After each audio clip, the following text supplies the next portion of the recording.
నమస్తే, welcome to TSAT Arogyamitra. Yes, నేను Tejaswi and ప్రతి వారం కూడా మనం చాలా చక్కటి టాపిక్స్ మాట్లాడుకుంటున్నాం. సో ఈ రోజు కూడా అంతే యూస్ఫుల్గా మనకి ఉపయోగపడే ఒక టాపిక్తో మేము ముందుకు వచ్చామండి.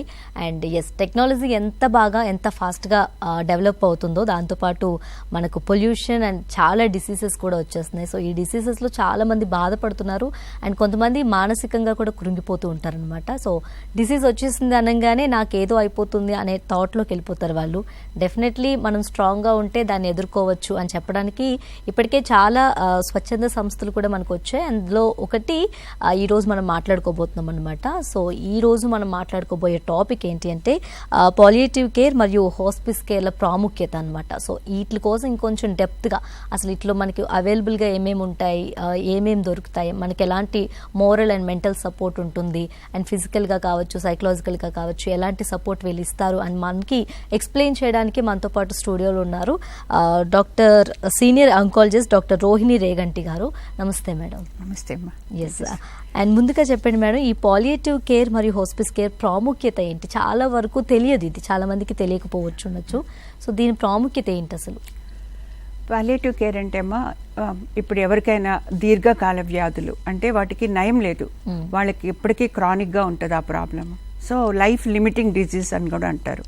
అలాంటి వాళ్ళకి దాని వలన వచ్చే ఇబ్బందులు లైక్ నొప్పి, తర్వాత వాళ్ళకి రకరకాల సిమ్టమ్స్ ఉంటాయి. అలాంటి వాళ్ళకి ఉపశమనం చేసే స్పెషలైజ్డ్ కేర్ వచ్చి పాలియేటివ్ కేర్ అంటారు. సో ఈ పాలియేటివ్ కేర్లో ఒకటి ఏంటంటే ముఖ్యంగా ఒక్క సిమ్టమ్స్ మాత్రమే కాకుండా మొత్తము హోలిస్టిక్ అప్రోచ్ ఎక్కువ ఉంటుంది. దాంట్లో నొప్పి అంటే ఒక ఫిజికల్ పెయినే కాకుండా వాళ్ళకి ఎమోషనల్ పెయిన్, స్పిరిచువల్ పెయిన్, రకరకాల పెయిన్స్ ఉంటాయి. అవన్నీ అడ్రస్ చేసేది కంప్లీట్ హోలిస్టిక్ అప్రోచ్గా చేసేది palliative care. All right. Yes madam చెప్పారు కదా, అసలు దాని స్పెషాలిటీ ఏంటి, ఇంకా దాంట్లో ఏమేమి స్పెషల్ అంటే ఏమేమి మనకి ఫెసిలిటీస్ అవైలబుల్గా ఉన్నాయని. సో ఈ పాలియేటివ్ కేర్ మరియు హాస్పిస్ కేర్ల ప్రాముఖ్యత కోసం అంటే వీటి కోసం మీకు ఇంకేమైనా తెలుసుకోవాలన్నా ఇంకెలాంటి డౌట్స్ ఉన్నా స్క్రీన్పై కనిపిస్తున్న నెంబర్స్కి కాల్ చేయండి. డాక్టర్ గారు ఇంకా చక్కగా వివరిస్తారు, మీకు డాక్టర్తో మాట్లాడచ్చు మీరు. అండ్ అదేవిధంగా మేడం, మిగతా వైద్య విభాగాల కన్నా ఈ విభాగం ఎందుకు భిన్నమైంది అంటే డిఫరెంట్? అంటే సో ఇప్పుడు ఎవరికైనా ఎగ్జాంపుల్ క్యాన్సర్ వచ్చింది, వాళ్ళు హాస్పిటల్కి వెళ్తే స్టేజింగ్ చేస్తారు, ఏ స్టేజ్లో ఉంది క్యాన్సర్ అని. దాన్ని బట్టి ట్రీట్మెంట్ డిసైడ్ చేస్తారు, సర్జరీ, రేడియేషన్, కీమోథెరపీ. ఇవన్నీ ఏంటి క్యూరేటివ్ అప్రోచ్ అంటే నయం కావడానికి.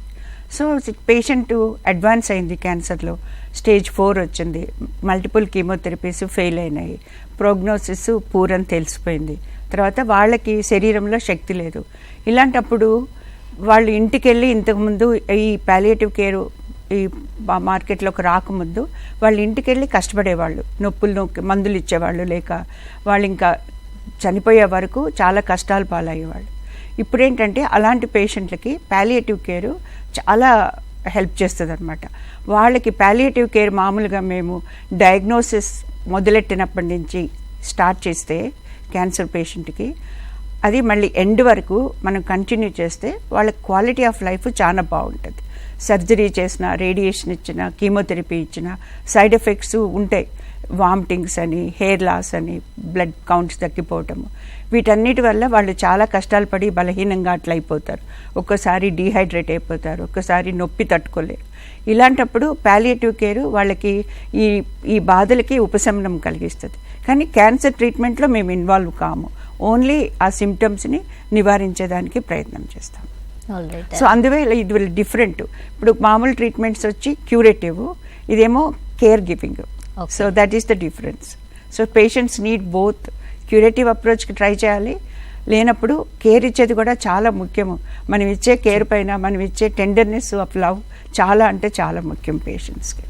రైట్. అండ్ అదేవిధంగా అంటే చాలా మందికి తెలియక దీన్ని అప్రోచ్ అవనోళ్ళు కూడా ఉంటారు కదా మేడం. అండ్ మనకి పాలియేటివ్ కేర్ అనేది ఎక్కడ అందుబాటులో ఉంటుంది? చాలా సాడ్ థింగ్ ఏంటంటే ఇండియాలో చాలా రోజుల వరకు పాలియేటివ్ కేర్ అంటే తెలియదు మనకి. ఇప్పుడు చాలా అందరికీ అవేర్నెస్ వచ్చింది. కేరళలో డిఫరెంట్ ప్లేసెస్లో చాలా అడ్వాన్స్డ్గా చేస్తున్నారు. ఈ పాలియేటివ్ కేరు తెలియనందువలన కొన్ని అపోహలు ఉన్నాయి. ఎవరినైనా హాస్పిటల్లో ప్యాలియేటివ్ కేర్కి ఇప్పుడు మా హాస్పిటల్కి వచ్చారంటే వాళ్ళ రిలేటివ్స్ ఫ్రెండ్స్ అనుకుంటారు ఈ పేషెంట్ని వాళ్ళు అబాండన్ చేశారు, వదిలేశారు, ఇంట్లో పెట్టుకొని చూసుకోకుండా అట్లా హాస్పిటల్లో వదిలేశారు అని ఒక అపోహ. తర్వాత ఈ క్యాన్సర్ గురించి కూడా చాలా అపోహలు ఉన్నందువలన పేషెంట్లు వాళ్ళు రీచ్ అవుట్ కావట్లేదు. ఓన్లీ 4% పాపులేషన్ ప్యాలియేటివ్ కేర్కి యూజ్ చేసుకుంటున్నారు. కానీ ఎంత అవైలబిలిటీ ఉంది, దాన్ని యూజ్ చేసుకున్న వాళ్ళకి దానిలో ఉండే శక్తి తెలుస్తుంది. సో ఈ అవేర్నెస్ కావాలంటే ఇంకా అవేర్నెస్ క్యాంప్స్ మీడియా వల్ల, తర్వాత వర్డ్ ఆఫ్ మౌత్ అవన్నీ ద్వారా దీన్ని పెంపొందించాలి. తర్వాత ప్రతి హాస్పిటల్లో ప్యాలియేటివ్ కేర్ని గురించి ఒక రకమైన ట్రైనింగ్ ఉండడమో, ఒక డాక్టర్ ఉండడమో అలాంటివి చేయాలి. సో ఇప్పుడు బసవతారక హాస్పిటల్, చాలా హాస్పిటల్స్లో ఇక్కడ ప్యాలియేటివ్ కేర్ పెట్టారు. సో కొన్ని హాస్పిటల్స్లో ఓన్లీ ప్యాలియేటివ్ కేర్ చూస్తారు, లైక్ మా హాస్పిటల్ స్పర్శ. కానీ మిగతా వాటిల్లో ప్యాలియేటివ్ కేర్ ఒక విభాగం అనమాట, అదర్ స్పెషాలిటీస్ లాగా. అండ్ అంటే ఇది కూడా ఇంకొక డౌట్ ఉంటుంది చాలా మందికి, ఈ ఓన్లీ ఫర్ క్యాన్సర్ పేషెంట్స్కి మాత్రమే ఈ పాలియేటివ్ కేర్ అనేది అవసరం అవుతుందా, ఫర్ ఎవ్రీబడి అంటే ఎవరైతే ఈ అదర్ డిసీజ్తో కూడా సఫర్ అవుతుంటారో వాళ్ళకి కూడా యూజ్ ఉంటుందా మేడం? క్యాన్సర్ పేషెంట్స్కి ఒక్కరికే కాదమ్మా ప్యాలియేటివ్ కేర్ అనేది. అది ఎవరికైనా దీర్ఘకాల వ్యాధులు ఇంకా నయం కావు, కార్డియాక్ ఫెయిల్యూరు, లివర్ ఫెయిల్యూరు, తర్వాత neurological disorders, chronic lung problems, వీళ్ళందరికీ ఈ రకరకమైన సిమ్టమ్స్ ఉంటాయి. కార్డియాక్ ఫెయిల్యూర్ ఉన్న వాళ్ళకి ఆయాసము, కాళ్ళు వాపులు ఇవన్నీ ఉంటాయి. సో వాళ్ళకి మనం కార్డియాక్ ఫెయిల్యూర్ని ఇంప్రూవ్ చేయలేము, కానీ ఆ సిమ్టమ్స్ వాపు తగ్గడానికి మందులు ఇవ్వచ్చు, ఆయాసానికి మెడిసిన్స్ ఇవ్వచ్చు, ఆక్సిజన్ ఇవ్వచ్చు. ఈ ఇచ్చినందువల్ల జబ్బు నయం కాకపోవచ్చు, కానీ ఆ ఉన్న టైము వాళ్ళకి బెటర్ క్వాలిటీ ఆఫ్ లైఫ్ ఉంటుంది. సో అది ఒక్క క్యాన్సర్కి లిమిట్ కాదు, అన్ని రకాల దీర్ఘకాల వ్యాధులకి palliative care is very very important. Right. And ఈ స్పర్శ హాస్పిస్ కేర్ అందిస్తున్న సేవలు ఏంటి మేడం? మా స్పర్శ హాస్పిస్ ఎన్ని రకాల సేవలు చేస్తుందంటే సొసైటీలో నేను చెప్పలేను. ఒకటి, నెంబర్ 1, హాస్పిటల్లో పేషెంట్స్ని ఇన్ పేషెంట్స్గా చూస్తాం, అంటే అడ్మిట్ చేసుకుంటాం. అడ్మిట్ చేసుకున్నప్పుడు అన్ని సర్వీసెస్ ఫ్రీ ఆఫ్ కాస్ట్, ₹1 కూడా తీసుకోరు. మా హాస్పిటల్లో బిల్లింగ్ డిపార్ట్మెంటే లేదు మాకు. సో అలా చాలా రేరు. సో హాస్పిటల్లో పేషెంట్కి ఫ్రీ మందులు, ఫ్రీ స్టే, తర్వాత వాళ్ళకి ఆహారం ఫ్రీగా పెడతారు. వాళ్ళతోటి ఒక ఫ్యామిలీ అటెండర్ ఎవరైనా ఉంటే వాళ్ళకు కూడా ఒక బెడ్ ఇచ్చి వాళ్ళకి ఫుడ్ ఫ్రీగా పెడతారు. ఫుడ్ కూడా చాలా బాగా చేస్తారు, 3 times మీల్స్ ఇస్తారు, మిల్క్ ఇస్తారు, జావా ఇస్తారు. ఒక వాలంటీర్, ఒక ఆమె షీ మేక్స్ జ్యూస్ ఎవ్రీడే. మేము జ్యూస్ ఆంటీ అంటాం. తనందరికీ ఫ్రెష్ జ్యూస్ చేసి ఎవ్రీడే తెచ్చిపెడుతుంది. సో ఎవరికన్నా స్పెషల్గా ఏదన్నా ఫుడ్ తినాలని ఉందంటే వెంటనే ఆర్డర్ పెట్టి తెప్పించేస్తాం మేము. సో అది ఇన్ పేషెంట్స్. సో వాళ్ళకి రకరకాల ఎంటర్టైన్మెంట్స్ చేస్తూ ఉంటాం అనమాట. వాళ్ళకి మన ఫెస్టివల్స్ ఉంటే ప్రతి festival, any religion festival celebrate చేసుకుంటాం. వాళ్ళ బర్త్డే సెలబ్రేషన్స్, యానివర్సరీస్ చేస్తాము. కొంతమందికి ఒడుగులు చేసేవాళ్ళము అక్కడ. సో వాళ్ళకి ఏది ఇంపార్టెంట్ అనిపిస్తే అది మేము ఇక్కడ సెలబ్రేట్ చేసుకుంటాం. అది హాస్పిటల్ లాగా ఎప్పుడు ఎవ్వరు feel car, everybody feels it's a home. అంటే స్పర్శలో అదొక్కటే కాకుండా అవుట్ పేషెంట్ సర్వీసెస్ చేస్తాము. తర్వాత కొంతమంది కన్సల్టేషన్స్ కూడా వస్తారు సెకండ్ ఒపీనియన్కి. క్యాన్సర్ హాస్పిటల్కి వెళ్ళి చూపించుకొని మళ్ళీ మా దగ్గరికి వస్తారు. వాళ్ళు చెప్పింది కరెక్టా లేకపోతే మేము ఇక్కడికి వచ్చామా అని చెప్పి ఒపీనియన్కి వస్తారు. తర్వాత హోమ్ కేరు చాలా పెద్ద ఎత్తున జరుగుతుంది. SBI వాళ్ళు మాకు స్పాన్సర్ చేస్తారు. అది మాకు 6 వ్యాన్స్ ఉన్నాయి. ఆ వ్యాన్స్లో డాక్టర్సు, నర్సెస్, సోషల్ వర్కర్సు వీళ్ళందరూ వెళ్ళి డిఫరెంట్ ఏరియాస్కి వెళ్తారు. హైదరాబాద్లో ఒక distance I think 20 to 30 miles ఏరియాలో వాళ్ళు వెళ్ళి ఇళ్ళకి వెళ్ళి పేషెంట్ని ఇవాల్యుయేట్ చేసి వాళ్ళకి ఏం అవసరమో అవి సప్లైస్ ఇచ్చి వాళ్ళకి మెడిసిన్స్ తీసుకెళ్ళి ఫ్రీగా ఇస్తారు, డైపర్స్ ఫ్రీగా ఇస్తారు. సో వాళ్ళకి కావాల్సిన కేర్ మొత్తం ఫ్రీ, ఏం మనీ ఛార్జ్ చేయరు. తర్వాత ఏంటంటే వాళ్ళకి కొంతమంది ఫ్యామిలీస్ని ఐడెంటిఫై చేస్తారు. చాలా బిలో పావర్టీ లెవెల్ ఉన్నారంటే మేము సేవా కిచెన్ వాళ్ళని కాంటాక్ట్ చేసి వాళ్ళకి గ్రోసరీస్ అవన్నీ కూడా సప్లై చేస్తాము. ఒక వ్యాన్ వెళ్ళి పర్సనల్ కేర్ ఇస్తుంది, షేవింగు, తర్వాత వాళ్ళకి ఎవరికైనా మెన్కి ఇంకేమైనా హెల్ప్ కావాలంటే అది ఇంటికి వెళ్ళి చేస్తారనమాట.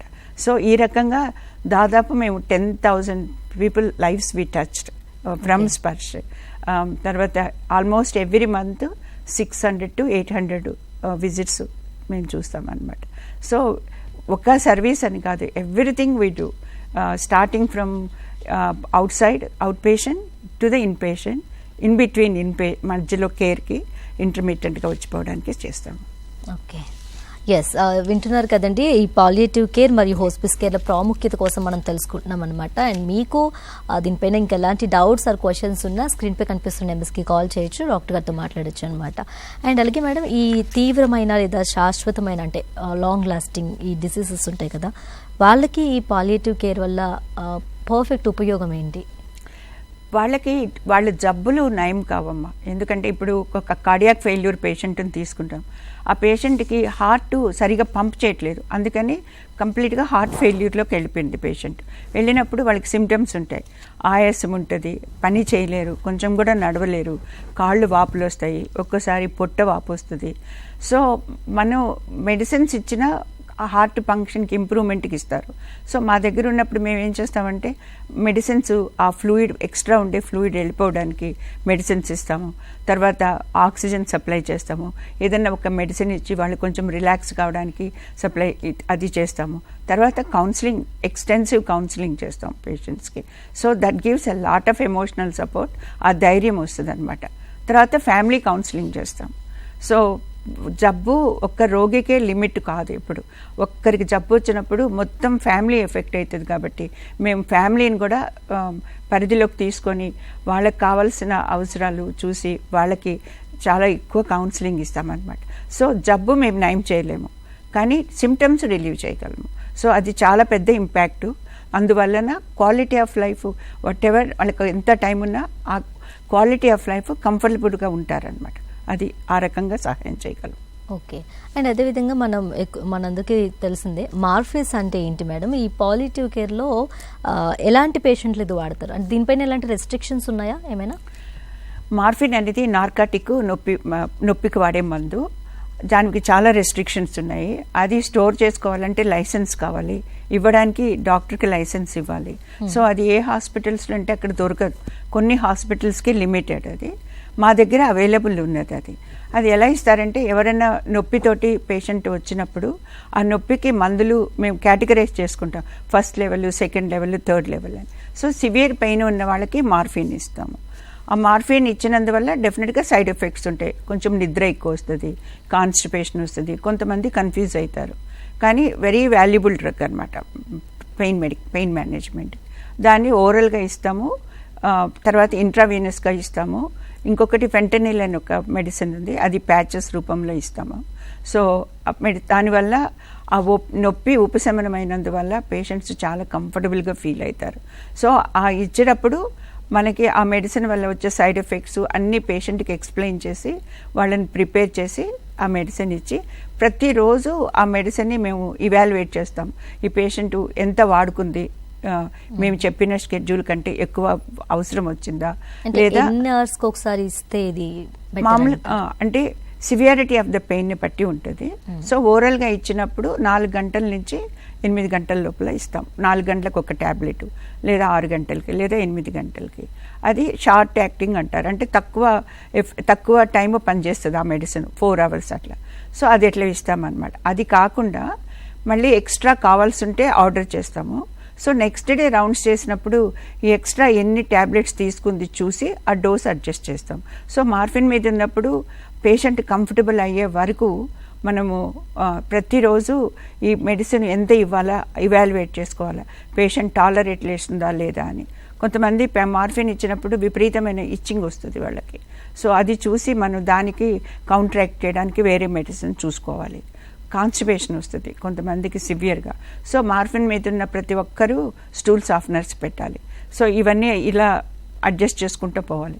కానీ మార్ఫిన్ వల్ల ఎండ్ ఆఫ్ లైఫ్ చాలా కంఫర్టబుల్గా, నొప్పి లేకుండా, సఫర్ కాకుండా ఉంటారు పేషెంట్స్. ఓకే, అంటే ఎలాంటి సైడ్ ఎఫెక్ట్స్ ఏమన్నా ఉంటాయా మేడం దీనివల్ల? అదే కాన్స్టిపేషన్, కొన్నిసార్లు రేర్గా కన్ఫ్యూషన్ ఉంటుంది, కొంతమందికి ఇట్లా ఇచ్చింగ్ ఉంటుంది. అంటే మేజర్గా సైడ్ ఎఫెక్ట్స్ ఏముండవు. మరి పెద్ద డోస్లోకి వెళితే కానీ ప్రాబ్లం ఉండదు. చిన్న చిన్న డోసుల్లో ఇవి common side effects. Okay. And అదేవిధంగా ఈ ప్రపంచవ్యాప్తంగా కూడా ఈ పాలియేటివ్ కేర్కి చాలా డిమాండ్ ఉందని అంటున్నారు. బట్ కానీ దీనిలో పనిచేసే స్టాఫ్ ఎవరైతే ఉంటారో లైక్ ఫిజియోథెరపిస్ట్ కావచ్చు, లేదా ఫార్మసిస్ట్ కావచ్చు, నర్సులు కావచ్చు, వీళ్ళకి చాలా కొరత ఉంది వీళ్ళ కోసం అనేసి వింటున్నాము. అంటే ఎందుకు ఇలా, నిజమే అంటారా? కరెక్టేనమ్మా. ఎందుకంటే మా దగ్గర ఇప్పుడు పేషెంట్స్ని చూస్తాము, మా దగ్గర ట్రైనింగ్ ఇవ్వడానికి నర్సెస్ వస్తారు. వాళ్ళందరూ చిన్నపిల్లలు, వాళ్ళు కొత్తగా గ్రాడ్యుయేట్ అయ్యి వస్తారు. వేరే హాస్పిటల్స్ రేంజ్ వస్తారు, పేషెంట్ వస్తారు, ఆ పేషెంట్ హెల్త్ బాగైపోయి వెళ్ళిపోతారు. సో నీకు ఒక రకమైన పాజిటివ్నెస్ ఉంటుంది. సో నువ్వు హాస్పిస్ పాలియేటివ్ కేర్కి వచ్చినప్పుడు పేషెంట్స్ లేక స్పర్శ లాంటి సంస్థకు వచ్చినప్పుడు ఆ పిల్లలు చూసేవి ఏంటంటే విపరీతమైన పుండ్లు, కొన్నిసార్లు ఇట్లా మ్యాగెట్స్ వస్తాయి, అవి చూస్తూ ఉంటారు. లేకపోతే పేషెంట్ ఇవాళ అడ్మిట్ అవుతారు, రేపు చనిపోతారు. సో ఆ చనిపోవడం అనేది వాళ్ళకి జీర్ణించుకోవడం వాళ్ళకి చాలా కష్టం. సో ప్రతి ఒక్కరూ పాలియేటివ్ కేర్లో హాస్పిటల్స్లో పనిచేయాలని కోరుకోరు. కొంచెం చిన్నపిల్లలు, వాళ్ళకి యంగ్ పీపుల్ ఈ డెత్ అనేది చాలా డిఫికల్ట్ యాక్సెప్ట్ చేసుకునేది. సో అంతమంది చాలా హెజిటేషన్ ఉంటుంది. తర్వాత కొంతమంది ఏమనుకుంటారంటే ఒకసారి హాస్పిటల్స్ కేర్లోకి వెళ్తే ఇంకా మనకి ఏమీ ఎదుగుదల లేదు కాబట్టి అదే కార్డియాక్ లేకపోతే ట్రాన్స్ప్లాంట్ వాటికి వెళ్తే వాళ్ళు ఇంకా ఇంప్రూవ్ చేసుకోవాలా అనుకుంటారు. కానీ అది కరెక్ట్ కాదు. హాస్పిటల్స్లో పాలియేటివ్ కేర్లో పనిచేయాలంటే ఒక రకమైన మనస్తత్వం ఉండాలి. ఏంటంటే జీవితాన్ని అప్రిషియేట్ చేసుకునేది, ప్రతి ఒక్క వాల్యూని నేర్చుకుంటారు పాలియేటివ్ కేర్లో. ఈ పిల్లలు చిన్నప్పటి నుంచి నేర్చుకుంటే వాళ్ళది ఎంత బెటర్ క్వాలిటీ ఆఫ్ లైఫ్ ఉంటుంది. తర్వాత వాళ్ళు ఎదుగుగా తెలియదంటే మనం ఎప్పుడైనా కానీ లైఫ్లో ఎదగాలనుకుంటే ఎదగొచ్చు, మనం ఎవరు ఆపరు. పాలియేటివ్ కేర్లో కూడా ఇంతకుముందు ఎవరికి పాలియేటివ్ కోర్సెస్ లేవు, ఏం లేవు. ఇప్పుడు ఇండియాలో ఇట్ ఈస్ రికగ్నైజ్డ్ అనమాట. స్పెషల్ పోస్ట్ గ్రాడ్యుయేషను ఇప్పుడు కోర్సెస్ ఇస్తున్నారు. నర్సింగ్కి ట్రైనింగ్ కావచ్చు, వాళ్ళు ఇంప్రూవ్ చేసుకోవచ్చు. కొన్ని ప్లేస్లో నర్సెసే మేనేజ్ చేస్తారు పాలియేటివ్ కేర్ సెంటర్స్. కాబట్టి నర్సెస్ అపోహలు తొలగించుకొని దీంట్లో ఉండే ఎంజాయ్మెంటు ఎంత ఉంటుందో ఎక్స్పీరియన్స్ అయితే కానీ తెలియదు. సో నేను ప్రతి ఒక్కరికి ఈ అవేర్నెస్ అనేది చాలా ఇంపార్టెంట్. ఒక్క పేషెంట్ లెవెలే కాదు, మెడికల్ లెవెల్లో కావాలి. అంటే ఇందులోకి రావాలనుకునే వాళ్ళకి ముఖ్యంగా ఫిజికల్గా, మెంటల్గా కానీ ఎలాంటి క్వాలిటీస్ ఉండాలంటారు మీరు? ఫిజికల్గా మామూలుగా ఏ హాస్పిటల్లో పనిచేసినా పర్లేదు, you have to be strong కదా. అది మెంటల్గా ఏంటంటే కొంచెము వేరే వాళ్ళకి ఇవ్వగలిగే నేచరు ఉండాలి. అవతల వాళ్ళు నొప్పి అంటే నిర్లక్ష్యం లేకుండా ఆ నొప్పిని సీరియస్గా తీసుకొని ఒక్క మెడిసినే కాదు, కంపాషన్ చాలా ఇంపార్టెంట్, ఎంపతి చాలా ఇంపార్టెంట్. ప్రతి ఒక్కరిని పేషెంట్ని చూసినప్పుడల్లా మనం వీళ్ళకి ఏం చేయగలమా అనే ఆతురతతో చూడాలి, కానీ అబ్బాయి ఎందుకు చేయాల్సి వచ్చింది అనే నేచర్ ఉండకూడదు. కానీ మా అదృష్టం ఏంటంటే మా దగ్గర పనిచేసే వాళ్ళందరూ చిన్న లెవెల్ క్లీనింగ్ వాళ్ళ నుంచి పై లెవెల్ వరకు ప్రతి ఒక్కరూ సో కమిటెడ్. అంటే birds of same feather flock together అన్నట్టు మా అందరికీ ఒకటే, ఏంటంటే ఏం చేద్దాం పేషెంట్కి, ఇంకేమన్నా ఉన్నాయా చేయడానికి, అలా చూసుకుంటాం అన్నమాట. ఆ ఉద్దేశం ఉన్న వాళ్ళే ఎంజాయ్ చేయగలరు. కొంచెం దాని గురించి నేర్చుకుంటే నీకు జీవితంలో కూడా నీకు నువ్వు సంరక్షించుకోవచ్చు. రైట్. ఎస్. అండ్ ఇలాగే క్యాన్సర్ పేషెంట్ల విషయంలో ఈ పాలియేటివ్ కేర్ ఎంతవరకు ఉపయోగకరం మేడం? క్యాన్సర్ పేషెంట్కి మొదటి నుంచి పాలియేటివ్ కేర్ చాలా ఇంపార్టెంట్. సో స్టడీస్ చేశారు. స్టడీస్లో ఏం చెప్తున్నారంటే పాలియేటివ్ కేర్ కానీ ఎవరికైనా ఇప్పుడు క్యాన్సర్ వచ్చినప్పుడు కానీ డయాగ్నోసిస్ నుంచి స్టార్ట్ చేస్తే వాళ్ళ క్వాలిటీ ఆఫ్ లైఫ్ చాలా బాగుంటుంది. ఎందుకంటే ఇప్పుడు ఎవరికో బ్రెస్ట్ క్యాన్సర్ ఎగ్జాంపుల్ తీసుకుంటాం. బ్రెస్ట్ క్యాన్సర్ వచ్చింది, వాళ్ళకి బోన్ పెయిన్స్ క్యాన్సర్ వల్ల వస్తాయి. కానీ వాళ్ళు సర్జరీ చేస్తారు, మెడిసిన్స్ ఇస్తారు, కీమో ఇస్తారు. కానీ వాళ్ళకి ఇంకా ఇవి కాక పెయిన్స్ ఇవన్నీ ఉంటాయి.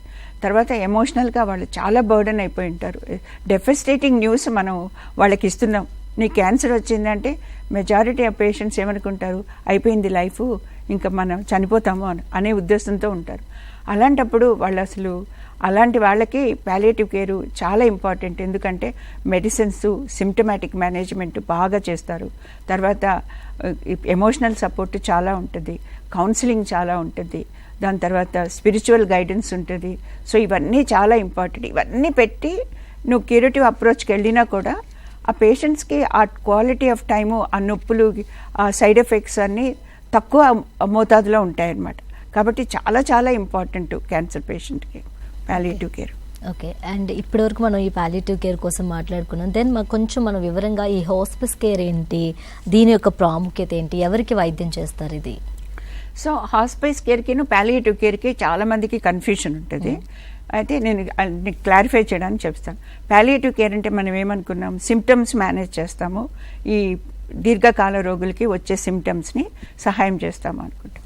సో ఒకరికి క్యాన్సర్ వచ్చింది, వాళ్ళకి కంప్లీట్లీ అడ్వాన్స్డ్, సో 6 నెలల కంటే ఎక్కువ టైం లేదు, కానీ వాళ్ళకి ఈ బాధలన్నీ ఉన్నాయి. సో ఇంటికి వెళ్ళి వాళ్ళు హాస్పిటల్ నుంచి డిశ్చార్జ్ చేసినప్పుడు ఇంటికి వెళ్ళి వాళ్ళ ఆ నొప్పులతో సఫర్ కాకుండా హాస్పిస్కి వస్తే వాళ్ళకి మొత్తం కేరు తీసుకుంటారు. నొప్పికి ఉపశమనము, వాళ్ళకి ఏ రకమైన సిమ్టమ్స్ ఉన్నా అవి చూస్తాము. కొంతమందికి ఇంత హ్యూజ్ అల్సర్స్ ఉంటాయి బ్రెస్ట్లో, అవన్నీ వూండ్ కేర్ తీసుకోవడము అవన్నీ చేస్తామన్నమాట. సో ఇంకా ఎమోషనల్ సపోర్ట్ ఇస్తాము. సో హాస్పిస్ కూడా ఒక type of palliative care, same care ఇస్తారు. కాకపోతే ఇక్కడ లైఫ్ స్పాన్ వచ్చి 6 నెలల కంటే తక్కువ ఉండాలి. అంత అడ్వాన్స్డ్ అయిన వాళ్ళకి ఇచ్చే కేర్ని హాస్పిస్ కేర్ అంటారు. సో దీంట్లో హోలిస్టిక్ అప్రోచ్ చాలా ఇంపార్టెంట్. పేషెంట్స్ ఎమోషనల్ సపోర్ట్ వాళ్ళు, ఎందుకంటే వాళ్ళకి ఎమోషనల్ పెయిన్ ఉంటుంది. చాలామంది ఎప్పుడు అడుగుతారు నన్ను, నాకు ఎందుకు వచ్చిందమ్మా ఈ క్యాన్సరు, నేనేం తప్పు చేయలేదు, కానీ నాకు ఇంతమంది పిల్లలు ఉన్నారు, నాకు మనీ లేదు, వీళ్ళు ట్రీట్మెంట్స్కి అంతా వెళ్ళి డబ్బులన్నీ అయిపోయి ఫైనాన్షియల్ డిస్ట్రెస్లో ఉంటారు. సో వాళ్ళు మాకు ఎందుకు వచ్చింది ఇట్లా ప్రశ్నలు అడుగుతూ ఉంటారనమాట. తర్వాత నేనేమో పాపం చేశానేమో అందుకే వచ్చింది, తర్వాత మా ఫ్యామిలీ ఏమైపోతుంది, ఇవన్నీ చాలా వర్రీస్. కానీ అది చూసే వాళ్ళకి అర్థమవుతుంది, కానీ నేను అంత ఎఫెక్టివ్గా చెప్పగలుగుతున్నానో లేదో కానీ ఒక్కొక్క పేషెంట్ ఒక్కొక్క కథ స్టోరీ రాసుకోవచ్చు మేము, అట్లా అంత ఎమోషనల్ బాండింగ్ వస్తుంది. అలాంటి వాళ్ళకి కౌన్సిలింగ్ అనేది ఎంతంటే మన పుండు మీద చల్లటిగా ఏమన్నా వేసినప్పుడు ఎంత హాయి ఉంటుందో అంత హాయిగా ఫీల్ అవుతారనమాట. సో అది చాలా చాలా ఇంపార్టెంట్. ఎస్ చూస్తున్నాం కదా, పాలియేటివ్ కేర్ అండ్ అలాగే హాస్పిస్ కేర్ కోసం మాట్లాడుకుంటున్నామండి. మీకు ఎలాంటి డౌట్స్ ఆర్ క్వశ్చన్స్ ఉన్నా, లేకపోతే ఇంకేమైనా ఇన్ఫర్మేషన్ కావాలన్నా వెంటనే స్క్రీన్పై కనిపిస్తున్న నెంబర్స్కి కాల్ చేయొచ్చు, డాక్టర్ గారితో మాట్లాడచ్చు అనమాట. అండ్ అదేవిధంగా మేడం, మనకి కొద్ది కాలం మాత్రమే ఇంకా జీవించబోయే వారికి ఆయుష్ను అంటే లైఫ్ స్పాన్ను హాస్పిస్ కేర్ వల్ల ఏమైనా చేయగలమా? లైఫ్ స్పాన్ క్వాంటిటీ ఇంప్రూవ్ చేయలేము, ఎందుకంటే మేము క్యాన్సర్ని కానీ వాళ్ళ జబ్బుని అడ్రస్ చేయట్లేదు, కానీ క్వాలిటీ ఆఫ్ లైఫ్ పెరుగుతుంది. ఆ క్వాలిటీ ఆఫ్ లైఫ్ ఏంటంటే నేను ఇంతకుముందు ఎక్స్ప్లెయిన్ చేసినట్టు మనసులో ఒక రకమైన ప్రశాంతత, ఫిజికల్ పెయిన్స్కి వాటికి ఉపశమనము, తర్వాత ఫ్యామిలీ వాళ్ళకి సపోర్ట్ ఇవ్వడము. సో ఇవన్నీ ఇచ్చినందువల్ల ఆ పేషెంట్కి చనిపోతున్నాము అనేది న్యాచురల్ ప్రాసెస్ లాగా ప్రిపేర్ చేసుకుంటాం మేము. కాబట్టి డెత్ అనేది ఎవరు భయపడాల్సిన అవసరం లేదు, ప్రతి ఒక్కరికి జరుగుతుంది. కానీ డిగ్నిటీ ఆఫ్ డెత్ అనేది చాలా ఇంపార్టెంట్. మనం ఇలా పుట్టేమో అలా వెళ్ళిపోతున్నామని కాకుండా చాలా సఫర్ అయినారు అనుకో వాళ్ళు, అది ఫ్యామిలీస్ మైండ్లో నిలిచిపోతుంది లాస్ట్ మెమరీ కాగా, హస్బెండ్ కానీ వైఫ్ కానీ ఎంత కష్టపడనేది. అదే మనం వాళ్ళకి అన్ని సిమ్టమ్స్ కంట్రోల్ చేసి వాళ్ళని కంఫర్టబుల్గా చూసి వాళ్ళకి ఆ డిగ్నిటీ ఆఫ్ డెత్ ఇచ్చినప్పుడు ఫ్యామిలీ కూడా ఒక రకమైన క్లోజర్ ఉంటుంది అనమాట. సో అది అందువల్ల ప్రిపరేషన్ ఇస్ చాలా ఇంపార్టెంట్. మాకు చాలా వరకు మా పేషెంట్స్ ప్రిపేర్ అయిపోతారు. ఒక్కోసారి నాకు కూడా అనిపిస్తుంది, చాలా యంగ్ పేషెంట్స్ వచ్చినప్పుడు వీళ్ళు 30 ఏండ్లు 35 ఏండ్లు వాళ్ళు అప్పుడే వెళ్ళిపోతున్నారే, ఎలా వాళ్ళ అమ్మ వాళ్ళు ఎలా చూసుకోగలుగుతున్నారని. కానీ ధైర్యం తెచ్చుకొని యాక్సెప్టెన్స్, తర్వాత వాళ్ళకి ఉన్న దాంట్లో మన చేతనైంది just help them to extra mile పోయి హెల్ప్ చేయాలి. ఎస్. అండ్ హార్ట్ ఫెయిల్యూర్ ఏదో ఊపిరితిత్తులు పాడైన వారికి ఈ హాస్పిస్ వల్ల ఏంటి ఉపయోగం ఏంటి దీనివల్ల?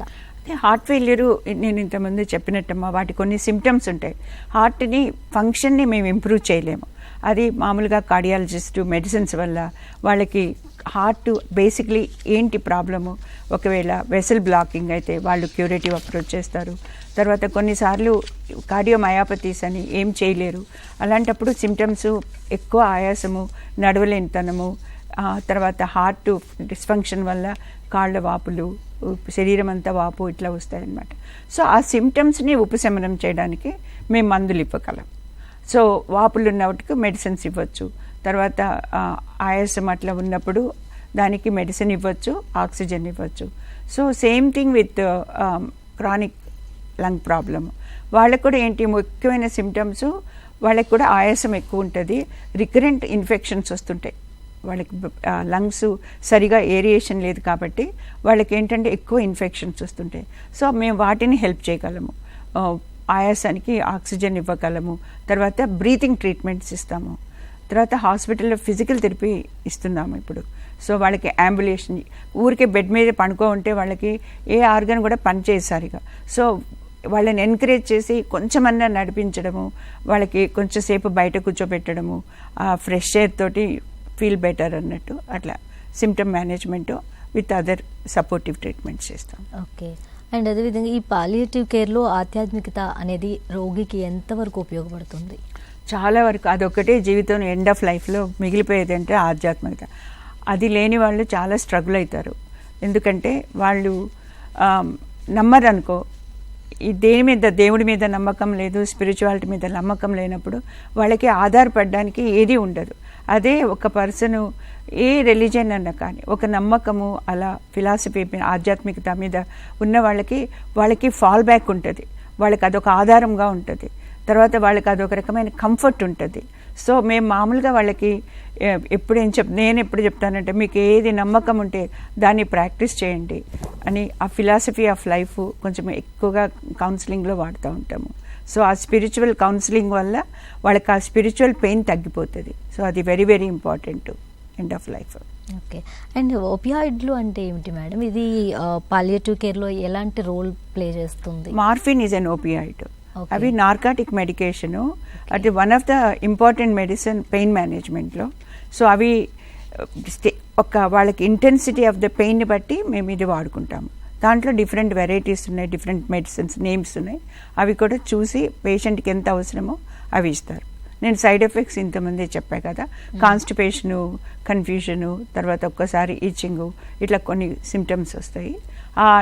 అవి నివారణకి ఆ మెడిసిన్ తోటి వాటికి నివారణకి మందులు కూడా ఇస్తాము. ఓకే. ఎనల్జెసిక్ అంటే ఏంటి మేడం? లైక్ ఇవి పాలియేటివ్ కేర్ విధానంలో ఎంతవరకు మనకి ఉపయోగపడతాయి? ఎనల్జెసిక్ అంటే ఏదైనా కానీ నొప్పి నివారణకి ఇచ్చే మందుని ఎనల్జెసిక్ అంటారు. Opioid also is analgesic. దాంట్లో డిఫరెంట్ టైప్స్ ఆఫ్ ఎనల్జెసిక్స్ ఉంటాయి. సో మామూలుగా ఈ చిన్న ఎక్కువ పెయిన్ లేకుండా అట్లా బాడీ పెయిన్స్ వాటికి ఇచ్చే ఎనల్జెసిక్స్ మైల్డర్ ఎనల్జెసిక్స్. క్యాన్సర్ పెయిన్కి ఇచ్చేవి, ఇంటెన్స్గా ఇచ్చేవి, అవి ఓపియాయిడ్స్ అనమాట. సో అది difference. So opioids also is analgesic. Any medicine అది నొప్పి నివారణకి ఇచ్చేది ఎనల్జెసిక్ అంటారు. ఓకే. అండ్ అదేవిధంగా అంటే మనకు రీహాబిలిటేషన్ సెంటర్లు కూడా మనకి చాలా అందుబాటులో ఉన్నాయి. అండ్ వీటికి హోస్పిస్ కేర్ సెంటర్లకు తేడా ఏంటి? ఈ రెండిట్లో సేవలు ఏమన్నా అంటే మనం అందించే ట్రీట్మెంట్ కావచ్చు, సేవల్లో కావచ్చు, ఏమైనా తేడా ఉంటుందా, డిఫరెన్స్ ఏమన్నా? మరి రీహాబిలిటేషన్ సెంటర్స్లో మోస్ట్లీ ఫర్ ఫిజికల్ రీహాబిలిటేషన్.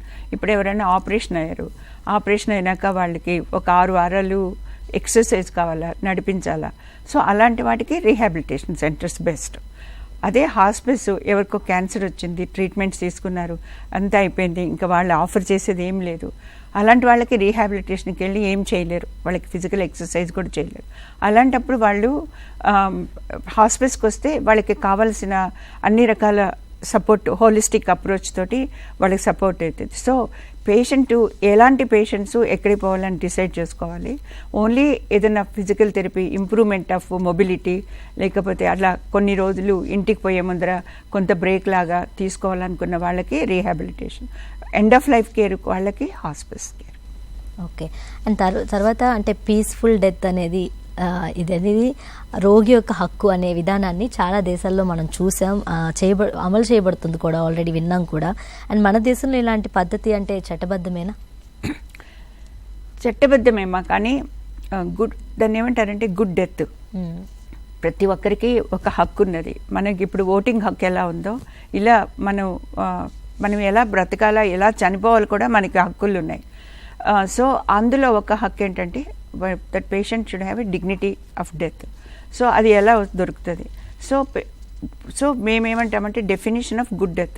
ఎవరికి గుడ్ డెత్ అంటావు, ఎవరికి బ్యాడ్ డెత్ అంటావు? గుడ్ డెత్ అంటే patient symptoms well controlled, patient చాలా పీస్ఫుల్గా ఉన్నాయి, ఎమోషనల్ ఇష్యూస్ రిజాల్వ్డ్, ఫ్యామిలీ కంప్లీట్గా బాగా కోపింగ్ ఉంది, so patient is coping well. So ఇలాంటప్పుడు ఆ పేషెంట్ వెళ్ళిపోతే అది గుడ్ డెత్. అది కావడానికి మనం ఏం సహాయం చేయగలమంటే వాళ్ళకున్న ఇష్యూస్ అన్నీ అడ్రస్ చేసి ఇది కంప్లీట్గా చేసినప్పుడు వాళ్ళ రైట్స్. కొంతమంది ఏమంటారంటే నొప్పి మందిస్తే మీరు మార్ఫిన్ ఇచ్చారు, ఆ మార్ఫిన్ ఇచ్చినందువల్ల మా ఫాదరు అసలు కంప్లీట్గా కోమాలోకి వెళ్ళిపోయారు, అందువల్ల మీరు అది ఇవ్వకుండా ఉండాల్సింది అని ప్రశ్నించే కొంతమంది కూడా ఉన్నారు. కానీ మార్ఫిన్ ఇచ్చేటప్పుడు ఆ పేషెంట్ని కోమాలోకి పోవాలని ఎవరు ఇవ్వరు. మార్ఫిన్ యొక్క మనం ఇచ్చేది పేషెంట్ నొప్పి తగ్గాలని. సో ఆ నొప్పి తగ్గినప్పుడు ఆ మెడిసిన్ వాళ్ళ సైడ్ ఎఫెక్ట్ కూడా నిద్ర, ఆ నిద్రపోతారు, సెడేటివ్ ఎఫెక్ట్ ఉంటుంది. సో ఆ నిద్రపోయినప్పుడు మనం ఏం చేయలేము, నిద్ర లేకుండా వాళ్ళని ఆపలేము. సో పేషెంట్స్ కంఫర్టబుల్గా ఉన్నారా లేదా చూసుకోవాలి. సో వాళ్ళ ప్రాథమిక హక్కు అది, నొప్పి లేకుండా వాళ్ళకి దే హ్యావ్ ఎ రైట్ అనమాట to have a pain free death. So ఆ రైట్స్ మనం పెర్ఫామ్ చేయడానికి అందరూ ఫైట్ చేయాలి, మొత్తం ఫ్యామిలీ కూడా. యూఎస్లో అయితే లివింగ్ విల్ అని ఉంటుంది. సో ఆ లివింగ్ విల్లో నేను చెప్పొచ్చు, నన్ను యాంటీబయాటిక్స్ మీద పెట్టొద్దు, నాకు ఐవీ ఫ్లూయిడ్స్ ఇవ్వద్దు, నాకు ఫీడింగ్ ఇవ్వద్దు, నన్ను పీస్ఫుల్గా పంపించమని. ఇక్కడ అంతా చేయరు. కానీ ఒకవేళ చేసినా కూడా డిఫరెంట్ ఫ్యామిలీ మెంబర్స్ తోటి ఇష్యూ వచ్చి మార్చేస్తారు. సో ఒక్కొక్కసారి చాలా డిఫికల్ట్ అవుతుంది. పేషెంట్ ఒక్కడే ఇన్వాల్వ్ కాదు ఇందులో. పేషెంట్ ఒక టైంలో రెస్పాన్స్ లేకుండా ఉంటాడనుకో, మిగతా ఫ్యామిలీ మెంబర్స్ వాళ్ళు మొదటి నుంచి కేర్లో పార్టిసిపేట్ చేయనప్పుడు వాళ్ళకి ఏంటంటే ఒక రకమైన గిల్ట్ ఉంటుంది. సో వాళ్ళు ఏం చేస్తారు, ఇది ఎందుకు చేయట్లేదు, అదెందుకు చేయట్లేదు, ఇవన్నీ మాకు తెలుసు ఆల్రెడీ పేషెంట్ ఏవి వద్దనుకున్నాడు. కానీ ఇక్కడ ఇంకా ఇంప్రూవ్ కావాలి, పేషెంట్ రైట్స్ ఇంకా ఇంప్రూవ్ కావాలి ఇండియాలో. ఓకే. అండ్ అదేవిధంగా మేడం, ఖచ్చితంగా మరణిస్తాము, ఎంతో సమయం లేదు అని తెలుసుకున్న రోగులకు మానసికంగా ప్రశాంతత అందటం కోసం ఏ విధానాల్లో వాళ్ళకి లైక్ సైకలాజికల్గా కావచ్చు, మెడిటేషన్ పరంగా కావచ్చు, కౌన్సిలింగ్ పరంగా కావచ్చు, మరేమన్నా పద్ధతుల్లో ఈ హోస్పిస్ కేర్లో ఉపయోగిస్తారా? అంటే డిఫరెంట్ టైప్ ఆఫ్ థెరపీస్ ఉన్నాయి. మ్యూజిక్ థెరపీ అని ఉంది, తర్వాత డిఫరెంట్ మెడిటేషన్. మా దగ్గర ఇక్కడ మెడిటేషన్ వాళ్ళు వస్తారు రామచంద్ర మిషన్ నుంచి. మెడిటేషను తర్వాత వాళ్ళకి ఏది ఇష్టమో కనుక్కుంటాం.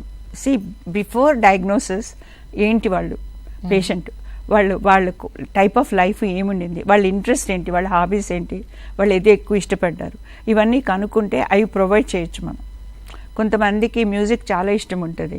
సో మేము మామూలుగా మ్యూజిక్ రోజు పెట్టాం కదా, సో వాళ్ళకి ఇష్టమైన సాంగ్స్ పెట్టి వాళ్ళకి పెడతాం. కొంతమంది భక్తి గీతాలు వింటారు, కొంతమంది మామూలు సినిమా మ్యూజిక్ వింటారు. సో అదొకటి. సో కౌన్సిలింగ్, ఎక్స్టెన్సివ్ కౌన్సిలింగ్ పెడతాము. అది ఆ కౌన్సిలింగ్ మాత్రం ఎవ్రీడే, ఒక్కసారి ట్వైస్ ఎ డే వెళ్ళి అడ్రస్ చేసి అష్యూరెన్స్ చాలా ఇంపార్టెంట్. It's okay. కొన్నిసార్లు పేషెంట్స్ పోయి కోమాలోకి వెళ్ళి చనిపోరు, వాళ్ళు అలాగే ఉంటారు, ఎవరికీ అర్థం కాదు. మేమేం కేర్ ఏం చేయడం లేదు, బేసిక్ కేర్ ఇస్తున్నాం. వాట్ ఈస్ కీపింగ్ దెమ్ అని ఒక ప్రశ్న అందరికీ ఉంటుంది. ఫ్యామిలీస్ కూడా, మేడం ఇంకెన్ని రోజులు మేడం అసలు ఇట్లా ఇంత అవస్థపడుతున్నారు, వాళ్ళు ఏం అవస్థపడతలేరు కానీ వాళ్ళు పోవట్లేదు. సో ఒక్కొక్కసారి మనసులో సబ్ కాన్షియస్గా ఏమైనా ఇష్యూస్ ఉంటాయో అని అడుగుతాను ఫ్యామిలీస్ని. మీకేమన్నా ఆమెకేమన్నా కోరికలు మిగిలిపోయినాయా ఏంటి అని వాళ్ళు చెప్తారు. సో ఒక్కసారి నేను ఫ్యామిలీస్ చెప్తాను, ఆమె దగ్గరికి వెళ్ళి చెవు దగ్గర ఇట్స్ ఓకే టు గో అని చెప్పండి, లేకపోతే వాళ్ళ ఫ్యామిలీలో క్లోజ్ మెంబర్ చనిపోయిన వాళ్ళు ఉంటే వాళ్ళ దగ్గరికి వెళ్ళండి అని అట్లా చెప్పండి చెవు దగ్గర. అంటే కొంతమంది అంటారు hearing is the last thing to go అని. కాబట్టి అట్లా చెప్పినందువల్ల కొంతమంది ప్రశాంతంగా పోతారు అని కొంతమంది నమ్మకము. సో అందువల్ల తప్పేం లేదు కాబట్టి చెప్పొచ్చు. సో ఇలాంటివి చేస్తాం. ఓకే. అండ్ మరణం అంచున ఉన్న వాళ్ళు వాళ్ళ జీవితాలను హోస్పిస్ కేర్ ద్వారా ఎంతవరకు మెరుగుపరచవచ్చు మేడం? హాస్పిస్ కేర్ అంటేనే మరణం అంచున ఉంటారు 6 నెలలు. సో అగైన్ వాళ్ళు సిమ్టమ్స్, సపోజ్ ఒక పేషెంట్ మన దగ్గరికి స్ట్రోక్ పేషెంట్ వస్తారు మన దగ్గరికి, చాలా బ్లీడే ఉంటుంది బ్రెయిన్లో. సో మనం ఏం చేయలేం, పేషెంట్ కోమాలో ఉంటారు. సో వాళ్ళ quality of life is fine, ఎందుకంటే వాళ్ళు ఏం స్ట్రగుల్ కావట్లేదు, ఫిజికల్గా స్ట్రగుల్ కావట్లేదు, వాళ్ళకి ఎలాంటి నొప్పి లేదు. సో మనం ఏమీ చేయము. అదే ఇంకొక పేషెంట్ క్యాన్సర్ తోటి విపరీతమైన పెయిన్ తోటి మన దగ్గరికి వస్తారు, వాళ్ళకి ఎక్కువ టైం లేదు, కొంచెమే టైం ఉంటుంది. వాళ్ళకి మనం ఏం చేస్తాము, ఇంటెన్స్గా పెయిన్ మేనేజ్మెంట్ చేస్తాం. వాళ్ళకి ఆ నొప్పి తగ్గే వరకు వాళ్ళకి చాలా అగ్రెసివ్గా పెయిన్ మేనేజ్మెంట్ చేయాలి. వాళ్ళని కంఫర్ట్ చేసి వాళ్ళని కంఫర్టబుల్గా పంపించడం మన ధ్యేయం. సో అది సో డిఫరెన్స్ ఉంటుంది. ఒక్కొక్క పేషెంట్ ఏ అవస్థలో మన దగ్గరికి వస్తారు, వాళ్ళని మనం ఎలా ప్రిపేర్ చేసి పంపగలము అనేది. సో ట్రీట్మెంట్ డిపెండ్స్ అదనమాట సిచ్యువేషన్. ఓకే, ఎస్, చూస్తున్నారు కదా, ఈ పాలియేటివ్ కేర్ అండ్ అలాగే హోస్పిస్ కేర్ కోసం ప్రాముఖ్యత కోసం తెలుసుకుంటున్నాం మనం. అండ్ మీకు ఎలాంటి డౌట్స్ ఉన్నా, అంటే మీకే కాదు, మీరు విన్నా పక్కన వాళ్ళకి కూడా మనం హెల్ప్ అవుతాం కాబట్టి ఎలాంటి డౌట్స్ ఉన్నా, క్వశ్చన్స్ ఉన్నా, ఇంకేదైనా మోర్ ఇన్ఫర్మేషన్ కావాలన్నా స్క్రీన్పై కనిపిస్తున్న నెంబర్స్కి కాల్ చేయండి. డైరెక్ట్గా డాక్టర్ గారితో మీరు మాట్లాడొచ్చు అనమాట. అండ్ అలాగే మేడం, ఇది మనకి సొసైటీలోకి ఎందుకు ఇది పాపులర్ అవ్వట్లేదు? చెప్పే కదమ్మా, ఇప్పుడు చాలామందికి క్యాన్సర్ పేషెంట్స్ ఎగ్జాంపుల్ తీసుకున్నాం, వాళ్ళకి ఏమవుతుంది, వాళ్ళకి తీసుకొచ్చి హాస్పిటల్లో పెడితే వాళ్ళ ఫ్యామిలీస్, సొసైటీలో ఎవరు ఏమనుకుంటారు అని అదొక పెద్ద ఇబ్బంది ఉంటుంది.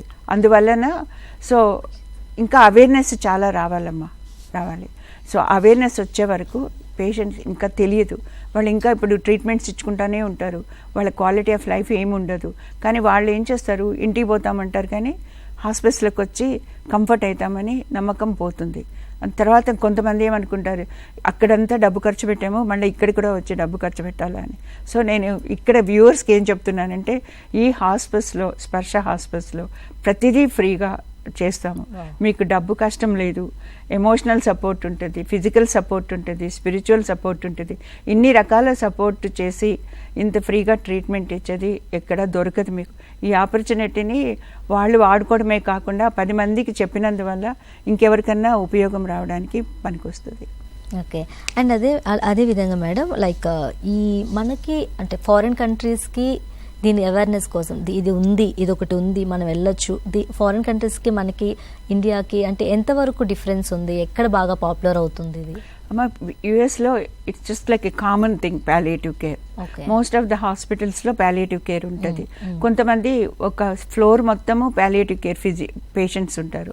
కొన్నిసార్లు ఏంటంటే వాళ్ళు ప్రైవేట్గా కూడా హాస్పిటల్ పెట్టుకుంటారు. తర్వాత హాస్పిస్ హౌసెస్ ఉంటాయి, ఇట్లా స్పర్శలాగా హాస్పిస్ హౌస్ ఉంటుంది. సో కానీ ఫ్రీ ట్రీట్మెంట్ ఎవరు ఇవ్వరు యుఎస్లో. ఓకే, సో వాళ్ళకి ఏంటంటే ఇన్సూరెన్స్ ఉంటుంది, ఆ ఇన్సూరెన్స్ని బట్టి వాళ్ళకి కవరేజ్ ఉంటుంది. కానీ అక్కడ ఇట్స్ చాలా well known, it's part of the treatment. నీకు ట్రీట్మెంట్ ఇప్పుడు క్యాన్సర్ పేషెంట్ వస్తారనుకో, మనం ట్రీట్మెంట్కి ఆప్షన్స్ చెప్తాం. మీకు నొప్పి తగ్గడానికి రేడియేషన్ ఇస్తాము, క్యాన్సర్ తగ్గడానికి కీమోథెరపీ ఇస్తాము, మీరు ఇవేవి వద్దనుకుంటే సపోర్టివ్ ట్రీట్మెంట్. సో అదొక ట్రీట్మెంట్ ఆప్షన్గా ఇచ్చేస్తారు. ఇక్కడ మరి ఇంకా అంత పాపులర్ కాలేదు. నేను వచ్చిన 10 years 12 years అవుతా ఉంది యూఎస్ నుంచి వచ్చి. ఈ 12 yearsలో చాలా చేంజ్ వచ్చింది. మేము 12 years ముందు నేను ఎవ్రీ హాస్పిటల్కి వెళ్ళి మేము ఉన్నాము, స్పర్శ ఉందని చెప్పేదాన్ని. ఇప్పుడు మాకు కేసెస్ వస్తున్నాయి కాబట్టి అవేర్నెస్ ఇంప్రూవ్ అవుతాం, కానీ ఇంకా ఇంప్రూవ్ కావాలి. ఓకే, అది ఎస్. అంటే అదేవిధంగా ఈ స్పర్శలో ఇంకా ఏమేమి చేస్తుంటారు మేడం, ఇంకా ఎలాంటి అవైలబిలిటీస్ ఉన్నాయి, లైక్ అలాగా? మా స్పర్శ హాస్పిటల్ జస్ట్ హిస్టరీ చెప్తాను మీకు. 2011లో రోటరీ బంజారా వాళ్ళు రోడ్ నెంబర్ 12లో స్టార్ట్ చేసినారు. స్టార్ట్ చేసినప్పుడు ఒక 2 పేషెంట్లు ఉండేవాళ్ళు. సో అది గ్రాడ్యువల్గా అప్పుడు ఇన్ పేషెంట్ కేర్ ఒక్కటే ఉండేది. ఆ తర్వాత out patient care, home care start చేశారు. సో అది అవేర్నెస్ తెలిసినందువల్ల నెంబర్ ఆఫ్ పేషెంట్స్ ఎక్కువయ్యి ఇప్పుడు కాజాగూడలో ఓక్ రిడ్జ్ స్కూల్ పక్కన స్పర్శ 80 beds హాస్పిటల్ అది. ఓకే, సో మాకు ఇప్పుడు టుడే 47 పేషెంట్స్ ఉన్నారు. సో ఈ హాస్పిటల్లో చాలామంది అనుకుంటారు ఒట్టి క్యాన్సర్ పేషెంట్లే అనుకుంటారు. కాదు, cancer patients, non cancer patients, paediatric వాళ్ళు కూడా వస్తారు. పిల్లలు వాళ్ళకి టెర్మినల్ ఇల్నెస్ ఉన్నప్పుడు పెయిన్స్కి, వాటికి, వూండ్ కేర్కి మా దగ్గరికి వస్తారు. సో పీడియాట్రిక్ కేర్ కూడా ఇక్కడ ఇవ్వబడుతుంది. సో అన్ని రకాల జబ్బులు తీసుకుంటున్నాం. తర్వాత ఏ రకమైన ఫైనాన్షియల్ బర్డన్ లేదు. మీకు అక్కడ అడ్మిట్ చేసినాక ఫ్యామిలీకి ఎంత రిలీఫ్ అంటే, వాళ్ళు డైలీ ఇంత పేషెంట్ కేరు, వాళ్ళకి ఫుడ్ పెట్టడము, మెడిసిన్స్ ఇచ్చడము, ఇవంతా అసలు చాలా బర్డన్. అది స్పర్శకు వచ్చినప్పుడు వాళ్ళకి ఆ రకమైన రెస్పాన్సిబిలిటీస్ ఏం లేవు. సేమ్ టైం ఆ ఉన్న టైము ఆ పేషెంట్ తోటి స్పెండ్ చేసుకోవచ్చు ఫ్యామిలీస్. ఇన్స్టెడ్ ఆఫ్ వాళ్ళకి ఫుడ్ చేయడము, తర్వాత అవన్నీ చేసుకోవడం బదులు మేము చేస్తాం అవి. వాళ్ళు పేషెంట్తో కూర్చొని ఆ ఉన్న టైము ఎంజాయ్ చేసుకోవచ్చు. సో ఇది ఈ తెలియడం కోసము చాలా అవేర్నెస్ క్యాంప్స్ అవన్నీ చేస్తున్నాము. మేము ఇంకా టు స్ప్రెడ్ ఇట్ అవుట్, నిజామాబాద్కి అవుట్ పేషెంట్ క్లినిక్ కండక్ట్ చేస్తాము, కరీంనగర్లో కండక్ట్ చేస్తున్నాము. కేసు డాక్టర్ వెళ్ళి చూస్తారు, డాక్టర్ నర్సు వెళ్ళి అక్కడ పేషెంట్స్ని అవుట్ పేషెంట్ చూసి వాళ్ళకి మెడిసిన్స్ ఫ్రీగా ఇచ్చి వాళ్ళకి ఏమైనా కేర్ ఉంటే చూసుకొని వస్తారు వాళ్ళు. సో ఆ రకంగా చేస్తున్నాం. ఇంకా మేము వేరే వేరే గ్రూప్స్ వాళ్ళని కూడా ట్రైన్ చేస్తున్నాం. ఆయుష్ వాళ్ళు వాళ్ళు అట్లా డిఫరెంట్ టైప్స్ ఆఫ్ ఉంటారు కదా, ఆ గ్రూప్స్ వాళ్ళని ట్రైన్ చేస్తున్నాము. తర్వాత స్టూడెంట్స్ స్కూల్స్ నుంచి వాళ్ళకి ఏదో సోషల్ వర్క్ ప్రోగ్రామ్ ఉంటుందంట.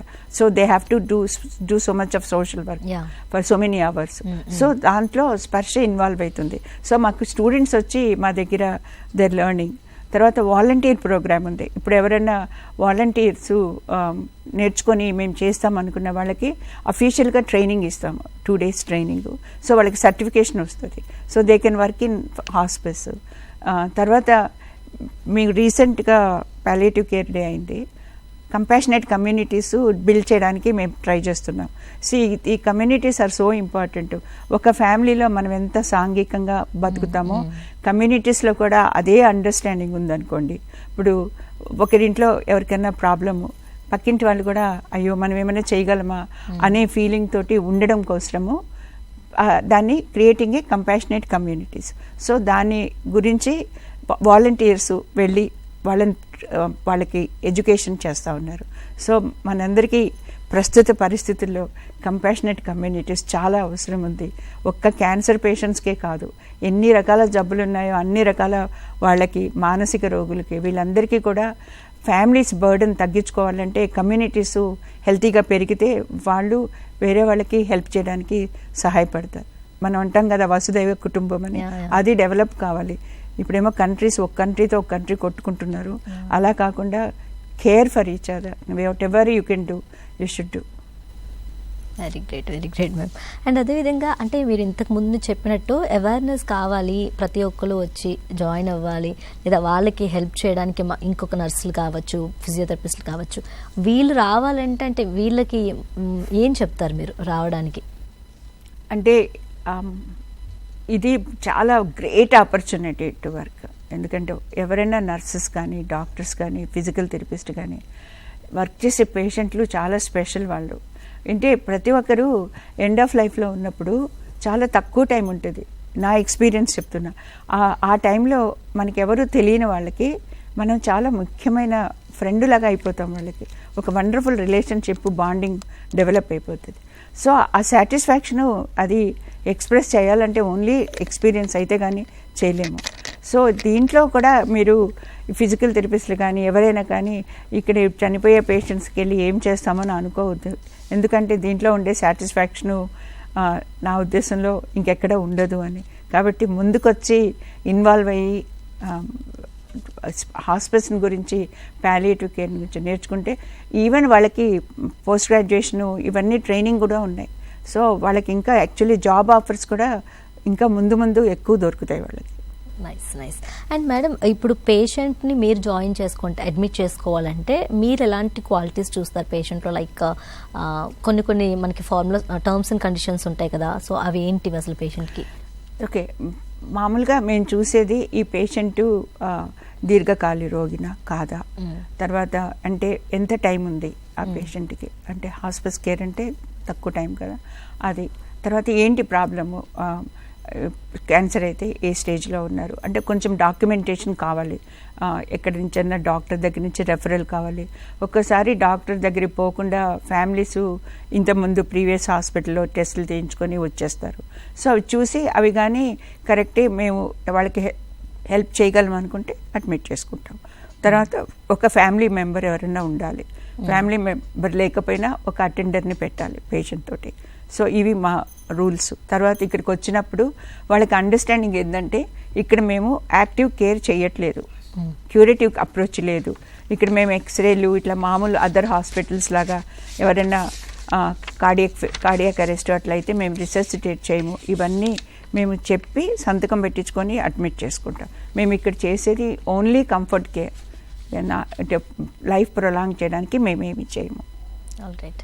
ఎస్, చూస్తున్నాం కదా పాలియేటివ్ కేర్ అలాగే హోస్పిస్ కేర్ కోసం చాలా వింటున్నాం. అండ్ అలాగే మనకి చాలా యూస్ఫుల్ టాపిక్ అండి, ఇది ఒక యూస్ఫుల్ థింగ్ అనమాట. సో మీకు దీనిపైన ఇంకెలాంటి ఇన్ఫర్మేషన్ కావాలన్నా లేదా క్వశ్చన్స్ డౌట్స్ ఉన్నా వెంటనే కాల్ చేయండి, స్క్రీన్పై కనిపిస్తున్న నెంబర్స్కి. డాక్టర్ గారితో మీరు డైరెక్ట్గా మాట్లాడచ్చు అనమాట. అండ్ అదేవిధంగా డాక్టర్ గారు, ఈ స్పర్శ యొక్క మెయిన్ ఎయిమ్ ఏంటి అసలు? స్పర్శ యొక్క మాకు ఇంకా ఎక్కువ మంది సొసైటీలో ఎక్కువ మందికి రీచ్ అవుట్ అయ్యి ఎవరికి అవసరమో వాళ్ళకి కేర్ ప్రొవైడ్ చేయాలా. సో చెప్పాను కదా, 4% ఆఫ్ పాపులేషన్ వాళ్ళకి రీచ్ అవుట్ అవుతుంది పాలియేటివ్ కేర్ అంటే. 96% సఫర్ అవుతున్నారు. ఈ హాస్పిస్ అంటే అపోహలు తొలగించాలా, అవేర్నెస్ పెంచాలా. ప్రతి ఒక్కరూ పాలియేటివ్ కేర్ కానీ ఎండ్ ఆఫ్ లైఫ్ కేర్ కానీ పార్ట్ ఆఫ్ ద ట్రీట్మెంట్ లాగా యాక్సెప్ట్ చేయాలా. సో ఇంకా ఎక్కువ మందిని మేము ట్రైనింగ్ చేసి, మేము వెళ్ళలేని దగ్గరికి వాళ్ళని ట్రైనింగ్ చేసి వాళ్ళని సెల్ఫ్ సఫిషియెంట్ చేయాలి. సో మేము పెరగాలి. మేము పెరగడం అంటే మాకోసరం కాదు, అంటే ఎక్కువ మందిని రీచ్ అవుట్ కావాలి. బీయింగ్ ఏ వాలంటీర్ అంటే స్పర్స్లో మీరు ఒక వాలంటీర్, సో ఒక డాక్టర్, సీనియర్ డాక్టర్, మీ ఎక్స్పీరియన్స్ ఏంటి? లైక్ మీ ఇన్స్పిరేషన్ ఏంటి? మీరు దేనికోసం ఇందులోకి వచ్చారని మేబీ మీరు చెప్పే మాటల వల్ల కూడా చాలా మంది రావచ్చేమో కదా మేడం. నేను యుఎస్లో ఉండేటప్పుడు 12 years పాలియేటివ్ కేర్ డైరెక్టర్గా ఉన్నానమ్మా. మెడికల్ ఆంకాలజీ ప్రాక్టీస్ చేస్తా, అది కూడా చేసేదాన్ని. ఎందుకంటే నేను పేషెంట్కి ట్రీట్మెంట్ ఇచ్చేటప్పుడు క్యూరేటివ్గా నేనేం ఆఫర్ చేయలేను అనుకో, నాకు చాలా ఇన్ఎడిక్వేట్గా అనిపించేది. ఏంటంటే అప్పుడు నేను సపోర్టివ్ కేర్ అని కానీ ఆఫర్ చేయగలిగితే నాకు కంఫర్ట్ ఉండేది. ఏది ఒక రకమైన ట్రీట్మెంట్ వాళ్ళకి ఆఫర్ చేస్తున్నా, పేషెంట్కి నువ్వు చనిపోతున్నావు అని బ్లంట్గా ఎవరు చెప్పలేము. సో వాళ్ళకి ఏంటంటే కంఫర్టబుల్గా పోవాలా అనే ఉద్దేశం వాళ్ళకు ఉంటుంది, కంఫర్టబుల్గా పంపించాలని మనకి ఉంటుంది. సో నాకు ఆ 12 years చాలామంది పేషెంట్స్ తోటి నాకు చాలా అనుబంధం ఉండేది. సో నేను ఫస్ట్ యుఎస్ నుంచి వచ్చినప్పుడు బై యాక్సిడెంట్ స్పర్శలోకి వెళ్ళాను. వెళ్తే హాస్పిస్ కేర్ అని చెప్పారు. చెప్పగానే నాకు అసలు ఒక్కసారి అంటే ఇంట్లో ఉన్నట్ల ఫీలింగ్ వచ్చింది అక్కడ పనిచేసినందువల్ల. సో తర్వాత నేను మళ్ళీ నెక్స్ట్ ఇయర్ వచ్చి జాయిన్ అవుతానని చెప్పి జాయిన్ అయ్యాను. నా ఎక్స్పీరియన్స్ ఏంటంటే నేను ఎక్కడ టెంపుల్స్కి వెళ్ళాను, నేను పెద్దగా పూజలు చేయను. మానవ సేవ మాధవ సేవ అనేది నేను బిలీవ్ చేస్తాను. నాకు స్పర్శలో నేను పనిచేసినందువల్ల నా వల్ల వాళ్ళకి ఏమన్నా బెనిఫిట్ ఉన్నదో లేదో నాకు తెలియదు, కానీ నాకు మాత్రం ఎంత ఫుల్ఫిల్మెంటు, అది ఒక రకమైన బ్లిస్ అంటారే, అది ఎక్స్పీరియన్స్ చేస్తా. నాకు అక్కడ ఉన్నంతసేపు నాకు ఏది పట్టదు. మా పేషెంట్స్, నేను, మా స్టాఫ్, మాదొక ప్రపంచం. ఆ ప్రపంచంలో ఇంకెవరికి చోటు లేదన్నట్టు ఉంటాం. కానీ ఆ హ్యాపీనెస్ ఎక్స్పీరియన్స్ అయితే అదొక రకమైన అడిక్షను. నేను యుఎస్ నుంచి పని కట్టుకొని ఇక్కడికి వస్తాను స్పర్శలో పనిచేయడానికి. నాకు ఇక్కడ ఎవరు పెద్ద రిలేటివ్స్ లేరు, కొంతమందే ఉన్నారు. మా పిల్లలందరూ యుఎస్లో ఉన్నారు. నేను వచ్చేదే స్పర్శ కోసం. Great ma'am, great. కాలర్ ఉన్నారు మరి, మాట్లాడదాం. హలో హలో అండి, నా పేరు మహేష్, హైదరాబాద్ నుంచి ఫోన్ చేస్తాను.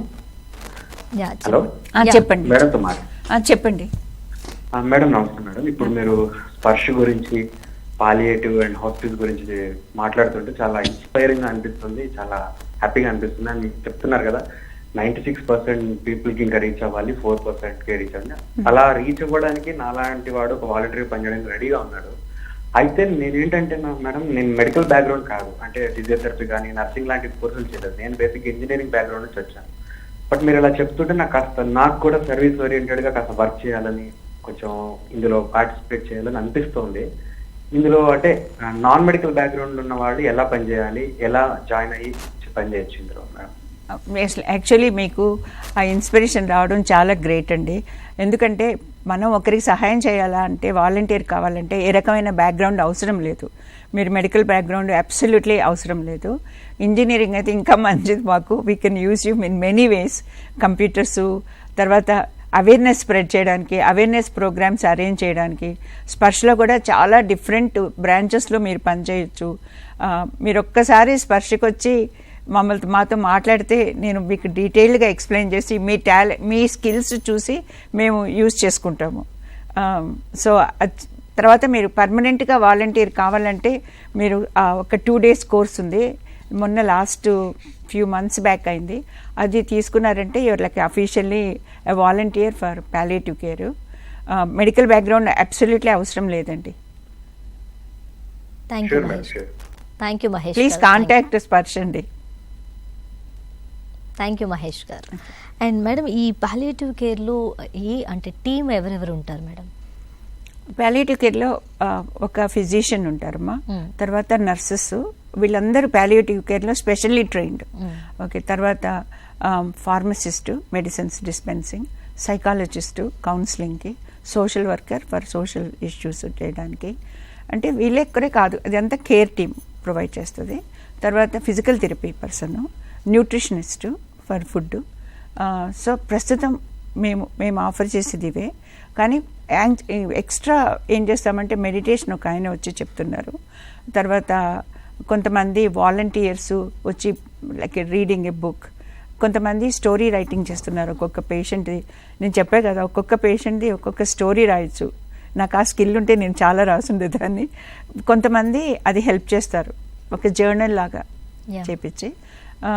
కొంతమంది పిల్లలు వచ్చి చిన్న పీడియాట్రిక్ పేషెంట్స్ తోటి గేమ్స్ ఆడుకోవచ్చు, తర్వాత బుక్ రీడింగ్ చేయొచ్చు. సో ఇట్లా చాలా ఉన్నాయమ్మా. నీకు బాగా వంట వస్తే ఏమైనా చేసి తీసుకొచ్చి పెట్టవచ్చు. సూపర్. అండ్ అలాగే మేడం, ఈ పాలియేటివ్ కేర్లో మనం మెడికల్గా కావచ్చు, లేకపోతే మనం వాళ్ళని చూసుకునే కేర్ పరంగా ఇవన్నీ చేస్తున్నాం. ఓకే, ఎమోషనల్లీ వాళ్ళకి మనం ఎలాంటి సపోర్ట్ ఇవ్వచ్చు? ఎమోషనల్ అంటే వాళ్ళకి ఫస్ట్ వాళ్ళ బాధ ఏంటో కనుక్కోవాలి. కొంతమందికి క్యాన్సరు బాధ ఎక్కువ ఉంటుంది. సో వాళ్ళకి కొన్ని ఫ్యామిలీ ఇష్యూస్ ఉంటాయి. ఫర్ ఎగ్జాంపుల్ ఒక పేషెంట్ ఎగ్జాంపుల్ చెప్తాను. ఎవరైనా పేషెంట్ మన దగ్గరికి వస్తారు, వాళ్ళు క్యాన్సర్ బర్డన్, డయాగ్నోసిస్ బర్డన్ భుజాలపైన చాలా బరువుగా ఉంటుంది. పిల్లలు చిన్న పిల్లలు, ఒకరే పర్సన్ ఎర్నింగ్, ఆ జాబ్ పోతుంది, చేయలేడు. Wife non working women. So వాళ్ళది ఎమోషనల్ స్టేటస్ అండర్స్టాండ్ చేసుకో. ఆయనకి చనిపోవాలా, సఫర్ అవుతున్నా కూడా చనిపోవాలంటే భయం. ఎందుకంటే చనిపోతే వీళ్ళు ఏమైపోతారు కదా. సో అది చెప్పలేని బర్డన్ అనమాట.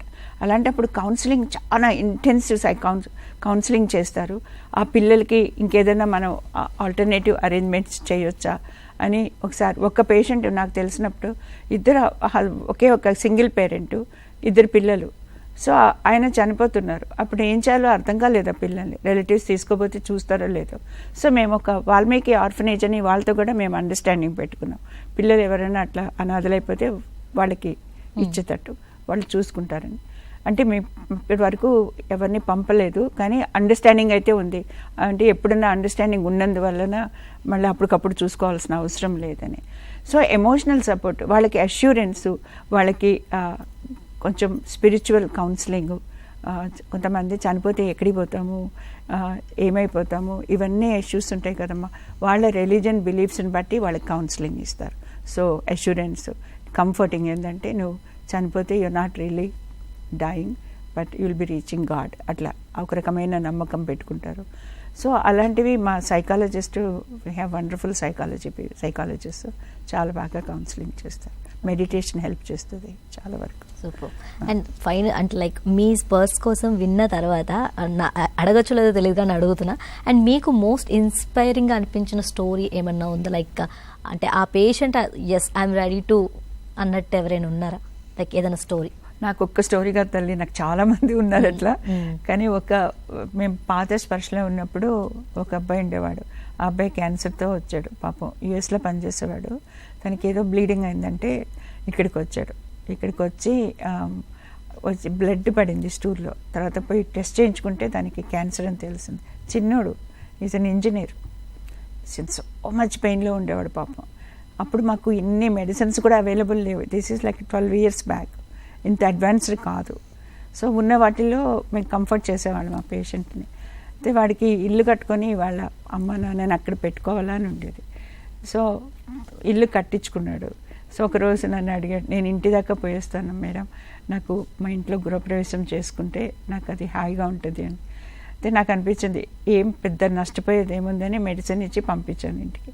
పంపిస్తే తను వచ్చాడు, అక్కడి నుంచి ఇంటి నుంచి వచ్చాడు. అబ్బాయి ఫేస్లో చూస్తే ఒక రకమైన ప్రశాంతత, అంతకుముందు ఎప్పుడు యాజిటేషన్ కనిపించాడు, ఒక రకమైన ప్రశాంతత ఉండింది. నాకు అనిపించింది ఈ అబ్బాయి ఇంకెళ్ళిపోతాడు, ఉండడు అని చెప్పి. Next day he died. Okay. అట్లా చాలామంది ప్రతి కేసు ఒక నేను ఇప్పటికే నేర్చుకుంటున్నాను మా వాళ్ళ దగ్గర. ఇప్పటికీ సంథింగ్ మనం ఒక్కొక్క కేసులో ఒక్కొక్కటి తెలియని పాయింట్, ఎన్ని సంవత్సరాలు వచ్చినా మనం ఎప్పటికీ జీవితంలో స్టూడెంట్మే, నేర్చుకుంటూనే ఉంటాం. వాళ్ళ దగ్గర నుంచి కోపింగ్ మనం కూడా నేర్చుకుంటాం. అది ఓకే. అండ్ ఈ స్పర్శ అనేది ఫైనాన్షియలీ లేని వాళ్ళకి మాత్రమేనా, ఆర్ అంటే అన్ని రకాలుగా ఉన్న వాళ్ళకి కూడా ఉంటుందా మేడం? ఇది ఎవరికైనా ఇబ్బందులు వస్తాయి కదమ్మా. ఫైనాన్షియల్గా లేని వాళ్ళు మొత్తం ఫ్రీగా ట్రీట్మెంట్ కాబట్టి వాళ్ళకి ఆ బర్డెన్ పోతుంది. కానీ ఇది మొత్తం ఇది మొత్తం డొనేషన్స్ పైన రన్ అవుతుందమ్మా. రోటరీ వాళ్ళు కాదు, వాళ్ళు ఫండ్ రైజింగ్ చేసి తర్వాత కొంతమంది పేషెంట్స్ కూడా డొనేట్ చేస్తారు. ఎవరికి తగ్గది వాళ్ళు చేస్తూ ఉంటారు.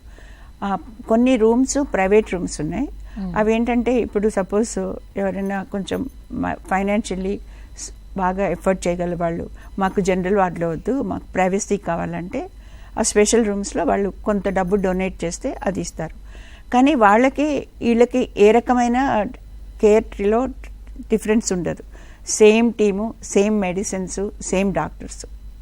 సో ఓన్లీ థింగ్ ఏంటంటే వాళ్ళకి స్పెషల్ రూమ్ ఉంటుంది, ప్రైవేట్గా బాత్రూమ్ ఉంటుంది, ఒక మైక్రోవేవ్ ఓవెన్, ఒక చిన్న రెఫ్రిజిరేటర్. దట్ ఒకటే డిఫరెన్స్ అంతే. కేర్లో మాత్రం డిఫరెన్స్ లేదు. Nice ma'am, nice. And you're doing very great job actually. Thank you so much. And చాలా చక్కగా అండ్ చాలా ఓపిక్గా ఎక్స్ప్లెయిన్ చేసినందుకు thank you so much ma'am. Yes, చూసాం కదా ఈ టాపిక్ పైన చాలా ఎన్నో విషయాలు తెలుసుకున్నాం. నాకు తెలియని విషయాలు, మీకు తెలియని విషయాలు, చాలా విషయాలు నేర్చుకున్నాం అనమాట. అండ్ తెలుసుకున్నాం. అండ్ మీరు విన్నది ఇంకొక 10 మందికి చెప్పండి. మనకు కాకపోయినా చాలా మందికి యూజ్ అవుతుంది అని నేను నమ్ముతున్నాను. అండ్ ఇది వాళ్ళ టాపిక్. నమస్తే.